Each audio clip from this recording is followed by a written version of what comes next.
NBC10's Mayk is breaking down what to expect, and Pennsylvania could really enter the spotlight tomorrow. That's right, Jacqueline. Multiple members of Congress have indicated that they will target Pennsylvania for how the election was conducted here. Now, keep in mind the results have already been certified. There have been court challenges that have failed, and Pennsylvania's Republican senator himself is opposed to any objections, saying Joe Biden won this state and the election, but it could be a long day of debate.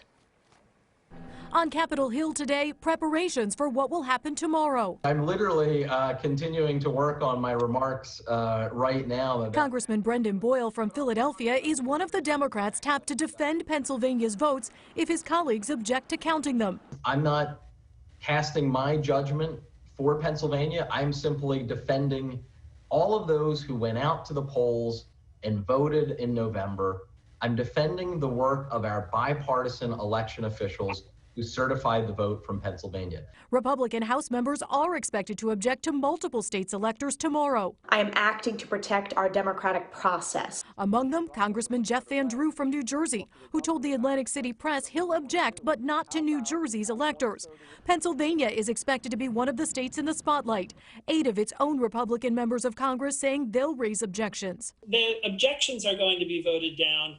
Biden will become president on January 20th, but we are going to see a lot of shenanigans tomorrow to try and prevent that. None of them will be successful, though. We talked to Drexel Law professor David Cohen about what to expect. If a member of the House and Senate both object to the same state's electors in writing, each chamber debates on that for up to 2 hours. The only way an objection can be sustained, meaning go forward, is if both houses vote in favor of it. And we know the House is controlled by Democrats. They are not going to vote to throw out any electoral college votes. And even in the Senate, we know that too. I hope Mike Pence comes through for us.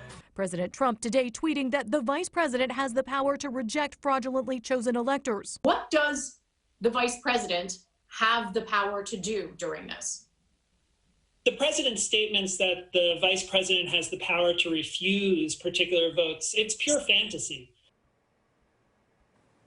Now, there are different arguments that you may hear tomorrow. I checked on one specific one about Pennsylvania to give you some perspective. One of the things that those Pennsylvania Republicans who plan to object cited is that Pennsylvania accepted mail-in ballots after 8 p.m. on Election Day up until Friday.